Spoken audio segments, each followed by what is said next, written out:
The Marvels is an even bigger box office disaster than fans predicted. People knew it was in all likelihood going to be a box office bomb, but they didn't know it'd be the worst one in the history of the MCU. Not just the worst opening weekend, but also the worst second weekend drop-off we've ever seen. It is now undisputable, undeniable that the Marvels will be a massive failure, the biggest failure they've ever had in the MCU. And now we've seen people start to place blame on everybody for this failure. We've seen the media, in a desperate attempt, try to blame a fan base, a toxic, racist, sexist, homophobic fan base. In fact, the director, Nia DaCosta, even hopped on board and talked about those toxic elements of the fan base that she didn't want to focus on. You know, that's the reason that the movie's getting such backlash. It can't just be that it's a bad fucking movie. It has to be all the ists and all the phobes out there.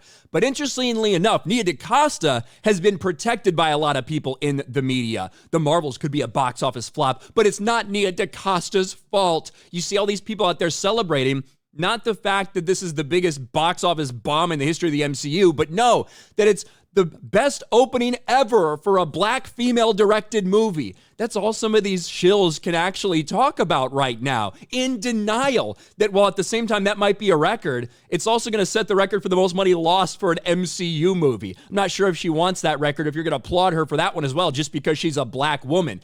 Even Root, just being straight up, amid the box office failure of the Marvels, black women will defend Nia DaCosta at all costs. They certainly will. And we're starting to see that anytime anybody goes out there and criticizes Nia DaCosta, they get slammed for it. So when we see a piece from The Hollywood Reporter about Nia DaCosta not attending the cast and crew screening for The Marvels, this lit up like fireworks, and everybody said, how dare The Hollywood Reporter run something like this? They're trying to slander Nia DaCosta's good name. They're trying to blame her for everything.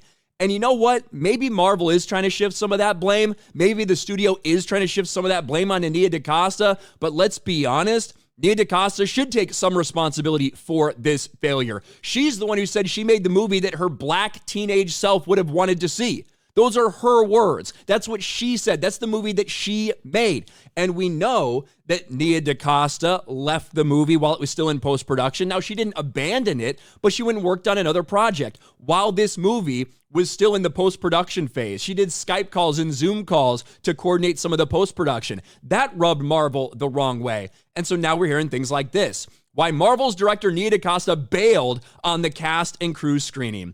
The cast had a good excuse for missing the event, but what about the Helmer? The cast of the box office beleaguered Marvels couldn't even attend its own cast and crew screening held at Westwood's Fox Village Theater. That's because the screening began at 7:30 and the actor strike ended the night, but it didn't officially end until 12:01 a.m. But that doesn't explain the absence of Nia DaCosta. The director had attended the film's toned-down premiere the night before, but according to miffed Marvel staffers grumbling at the screening, DaCosta opted to ditch the cast and crew screening for a birthday party instead for herself. It was her birthday party.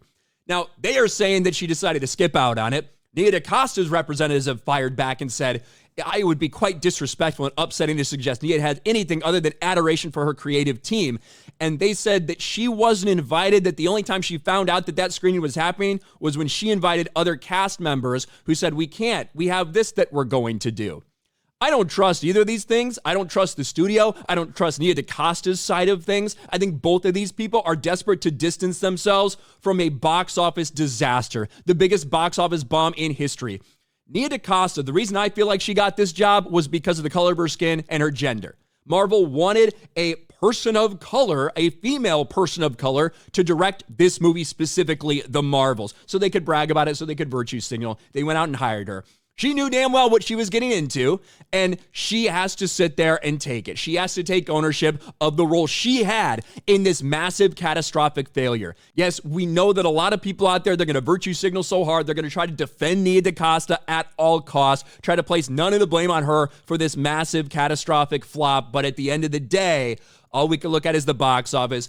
I'm sure the studio and Nia DaCosta are both to blame, and right now it feels like they're trying to point fingers at each other and distance themselves from this massive mess. Let me know your thoughts about all this in the comment section below. Smash a like button, subscribe to the channel, ring the bell for notifications, share this video out there, and I'll talk to you later.